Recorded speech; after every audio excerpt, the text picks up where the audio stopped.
మేడారం గురించి ప్రచారంలో ఉన్న ఒక కథనాన్ని అనుసరించి 12వ శతాబ్దంలో జగిత్యాల ప్రాంతంలోని పొలవాస అటవీ క్షేత్రానికి నాయకుడైన గిరిజన తెగకు చెందిన మేడరాజుకు అడవిలో ఒక శిశువు దొరికింది. సంతానం లేని అతడు అమ్మవారి ప్రసాదంగా భావించి సమ్మక్క అని పేరు పెట్టి పెంచుకున్నాడు. ఆమెకు పగిడిద్దరాజుతో వివాహం జరిగింది. వీరి సంతానం సారలమ్మ, నాగులమ్మ, జంపన్నలు. ప్రతాపరుద్రుడు రాజ్యకాంక్షతో పొలవాస మీదికి దండెత్తగా ఆ సైన్యం ధాటికి తాళలేని గిరిజనులు మేడారానికి తరలి వెళ్లారు. మామ అయిన మేడరాజుకు పగిడిద్దరాజు ఆశ్రయం ఇచ్చాడు. అది రాజ్య ధిక్కారంగా భావించి ప్రతాపరుద్రుడు మేడారంపై మెరుపుదాడి చేశాడు. పగిడిద్దరాజు, నాగులమ్మ, సారలమ్మ భర్త గోవిందరాజు యుద్ధంలో మరణించారు. వారి మరణాన్ని, సైనికుల పరాజయాన్ని తట్టుకోలేక జంపన్న సంపెంగవాగులో దూకి ఆత్మార్పణ చేసుకున్నాడు. నాటి నుంచి అది జంపన్నవాగుగా ప్రసిద్ధమైంది. ఇంత జరిగినా సమ్మక్క, సారలమ్మలు కథన రంగం వదిలి వెళ్ళక ధైర్యంగా పోరాడసాగారు. వారిని నేరుగా ఎదుర్కోవడం అసాధ్యమనుకున్న శత్రువులు వెనుక నుంచి దాడి చేశారు. దాంతో సారలమ్మ వీరమరణం పొందింది.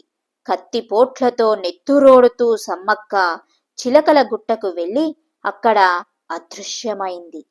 అక్కడి నాగమల్లి చెట్టు కింద కుంకుమ భరణిలో తన జీవశక్తిని నిక్షిప్తం చేసి వెదురు కర్రగా ఆవిర్భవించింది. మేడారం జాతరలో సమ్మక్క, సారలమ్మలకు రాతి విగ్రహాలు లేదా మట్టి ప్రతిమలు ఉండవు. దేవతల ఆవాసంగా భావించే పీఠం, గద్దె వద్ద పూజలు నిర్వహిస్తారు. ఇక్కడ అమ్మవార్ల ప్రాతినిధ్యాలను ఉంచుతారు. శతాబ్దాల చరిత్ర గల ఈ జాతరను 2 ఏళ్లకోసారి నిర్వహిస్తారు. వంశపారంపర్య గిరిజనులే పూజారులు. ఇది దక్షిణాది కుంభమేళాగా అతిపెద్ద గిరిజన జాతరగా ప్రసిద్ధి చెందింది. మేడారం జాతరకు తెలుగువారితో పాటు ఛత్తీస్గఢ్, మధ్యప్రదేశ్, మహారాష్ట్ర, ఒడిషా రాష్ట్రాల నుంచి భక్తులు పెద్ద సంఖ్యలో వస్తారు.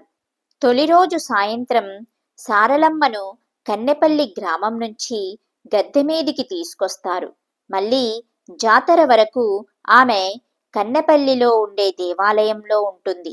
అదే రోజు పగిడిద్దరాజును పూనుగొండ గుట్టపై చింతచెట్టు కింద గుడి నుంచి గద్దె వద్దకు తీసుకువస్తారు.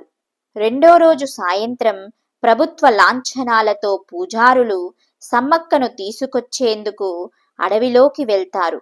కుంకుమ బెరెనెలో సమ్మక్కను మేళ తాళాలతో గద్దె వద్దకు తెచ్చి ప్రతిష్ఠ చేస్తారు. ఆ సాయంత్రం తొలి పూజ పూజారులు చేస్తారు. ఆపై ఇతరులను పూజకు అనుమతిస్తారు.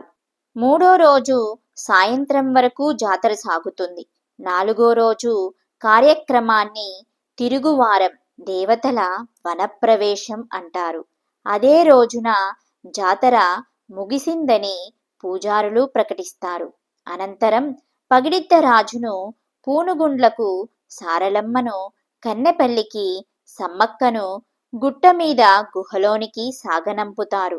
జాతరలో భక్తులు బెల్లాన్ని బంగారంగా పిలుస్తూ అమ్మవార్లకు నివేదిస్తారు. దీని వెనుక ఏళ్ల చరిత్ర ఉంది. భక్తులు అమ్మవార్లను దర్శించుకునేందుకు దూర ప్రాంతాల నుంచి వచ్చేవారు. ఎడ్లబండ్ల మీద ప్రయాణించి ఇక్కడికి చేరుకుని వారం 10 రోజులు ఉండేవారు. ఆకలి వేస్తే బెల్లం పానకం లాంటివి తీసుకునేవారు. బెల్లం త్వరగా శక్తిని ఇచ్చే ఆహారం. అలా వెంట తెచ్చుకున్న బెల్లాన్నే సమ్మక్క, సారలమ్మలకు నివేదించడం ప్రారంభమైందని చెబుతారు. కాలక్రమేణా బెల్లాన్ని బంగారంగా పిలవడం మొదలైంది. సమ్మక్క, సారలమ్మల గద్దెల నుంచి చిటికెడైన బెల్లాన్ని ప్రసాదంగా తెచ్చుకుంటారు. మీరు కూడా అమ్మవార్లను దర్శించి ఆశీస్సులు పొందండి.